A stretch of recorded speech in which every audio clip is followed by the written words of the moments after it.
Hello guys, welcome back to my channel. আজকে আমি আবারও চলে এসেছি নতুন একটা ব্লগ নিয়ে। তো আজকের ব্লগে আমার থাকবে একটা রেসিপি। তো রেসিপিটা হচ্ছে কাঁচকলা আলু দিয়ে শিং মাছের ঝোল। আমি প্রথমবার বানাবো, তো তাই ভাবলাম আপনাদের সাথে একটু শেয়ার করে নিই। তো গাইস, প্রথমে আমি ফ্রিজ থেকে কাঁচকলাগুলি বের করে নেব। তো গাইস, এখানে আমার কাঁচকলা বার করা হয়ে গেছে, এখন এটিকে কাটবো। সেদিকে আমি আলু কাঁচকলাগুলি কেটে ভালো করে ধুয়ে নুন হলুদ দিয়ে এখানে হাফে বসিয়ে দিয়েছি। এখানে নিয়ে নিলাম মশলা হিসেবে কাঁচা লঙ্কা আর পেঁয়াজ কুচি। এখন এটাকে পেস্ট করে নেব।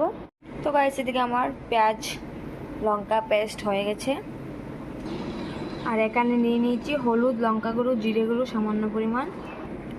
আর এইদিকে আমার কাঁচকলা আলু ভাপ দেওয়া হয়ে গেছে, এখন আমি রান্না শুরু করে দেবো। তো প্রথমে আমি কড়াইতে দিয়ে দিলাম তেল। তো সেদিকে আমি কাঁচকলা আলু ভাজা করতে বসিয়ে দিয়েছি।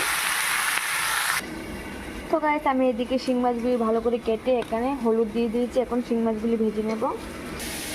তো গাইস, এদিকে আমার আলু আর কাঁচকলাগুলি ভাজা হয়ে গেছে। এদিকে আমি মাছগুলি ফ্রাই করতে বসিয়ে দিয়েছি। তো গাইস, এদিকে আমার মাছ ভাজা প্রায় হয়ে গেছে, এখন নামিয়ে নেব। তো গাইস, মাছ ভাজাগুলি এখানে নামিয়ে নিয়েছি, এখন আমি এখানে সম্বাস দিয়ে দেবো। প্রথমে আমি কড়াইতে তেল দিয়ে দিয়েছি। তো প্রথমে দিয়ে দেবো পেঁয়াজগুলি।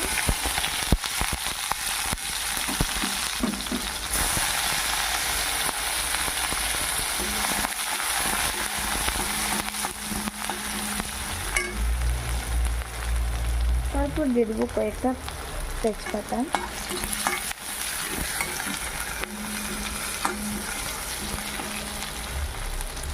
পেঁয়াজটা হয়ে গেছে, এখন দিয়ে দেবো মশলাগুলি। ভালো করে নাড়ানো যাবে।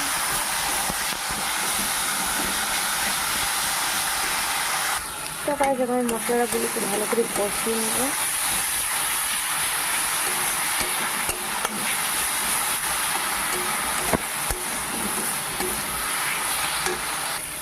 তো গাইস, যদি আমার মশলাগুলি কষানো হয়ে গেছে, এখন দিয়ে দেবো আলু কাঁচকলাগুলি।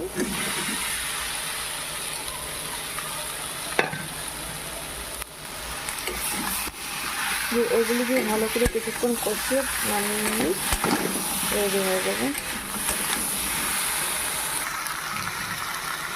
তো গাইস, এদিকে আমার আলু কাঁচকলাগুলি মশলার সাথে ভালো করে কষানো হয়ে গেছে।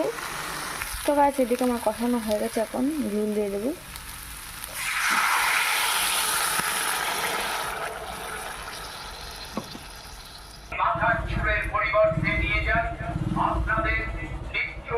এই হচ্ছে আমার রান্নার ফাইনাল লুক। তো কেমন হয়েছে অবশ্যই কমেন্টে জানাবেন। তো আজকের মতো এতটুকুই গাইজ, পরের ব্লগে অবশ্যই দেখা হচ্ছে।